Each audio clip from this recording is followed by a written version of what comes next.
Praise lord, హల్లెలూయా. ఏదైతే young age లో ఉన్నప్పుడు నేను కూడా నా 20s లో వచ్చే ప్రశ్న లేదంటే ఆలోచన ఏంటంటే, జీవితం ఎలా ముందుకు వెళ్తుందో, లైఫ్ లో ఎలా సెటిల్ అవుతామో తెలుసా అంటే ఏమో తెలియదు. మనం చదువుకున్నా అంతంత మాత్రమే. సో అలాంటి క్వశ్చన్స్ ఈ రోజు చాలా మంది యవనస్తులకి ఉంది. అయితే ఈ రోజు దేవుని నమ్ముకో అని నేను చెప్పినప్పుడు, దేవుడు నా జీవితాన్ని ఏ విధంగా తీర్చిదిద్దాడో ఈ రోజు నీ జీవితం కూడా అదే విధంగా దేవుడు తీర్చిదిద్దుతాడనే విషయాన్ని జ్ఞాపకం చేసుకోండి.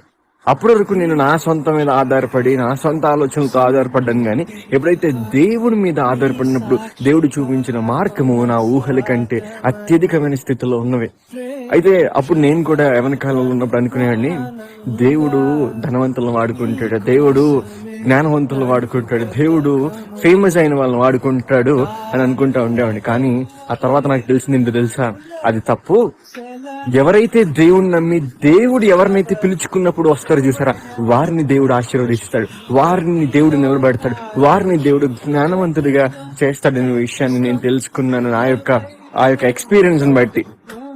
బైబిల్లో కూడా మనం చూసినట్లయితే, యోసేపు జీవితాన్ని మనం చూసినట్లయితే, he's a common man, normal వ్యక్తి.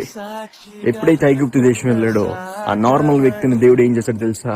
అధికార స్థితిలో నిలబెట్టాడు.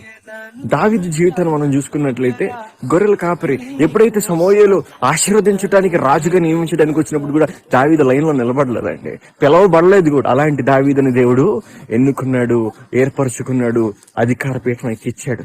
ఏదైతే చేపలు పట్టుకునే పేతురు జీవితాన్ని మనం, హీస్ ఎ కామన్ మ్యాన్, కానీ ఒక్క రోజులో 3,000 మందిని దేవుని ఎదురుకు నడిపించిన వాడిగా దేవుడు నిలబెట్టుకుని జ్ఞానవంతుడి స్థితిలోకి నడిపించాడు. ఈరోజు జ్ఞాపకం చేసుకోండి, ఈరోజు కామన్ మ్యాన్ గా మనం ఉన్నామేమో, కామన్ మ్యాన్ స్థితిలో మనం ఉన్నామేమో.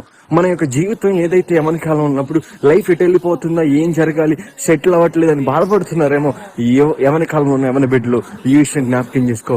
దేవుని పిలిచినప్పుడు, దేవుని మీద ఆధారపడే జీవితాన్ని, ఆ యొక్క అనుభవాన్ని నువ్వు నేర్చుకున్నప్పుడు, కామన్ మ్యాన్ గా ఉన్న మనల్ని దేవుడు అత్యధికమైన స్థితిలోకి నిలబెట్టబోతున్నాడు అనే విషయాన్ని జ్ఞాపకం చేసుకోండి. కనుక యవన కాలంలో ఏదైతే నీ జీవితాన్ని జీవిస్తా ఉన్నావో, జీవితం ఏమైపోతుందా అనే ఆ యొక్క కంగారులో, బాధలో ఒక కామన్ మ్యాన్ గా నువ్వు ఆలోచిస్తా ఉన్నావేమో, దేవుని మీద ఆధారపడు. ఆ దేవుడు నీ స్థితిని మార్చబోతున్నాడు.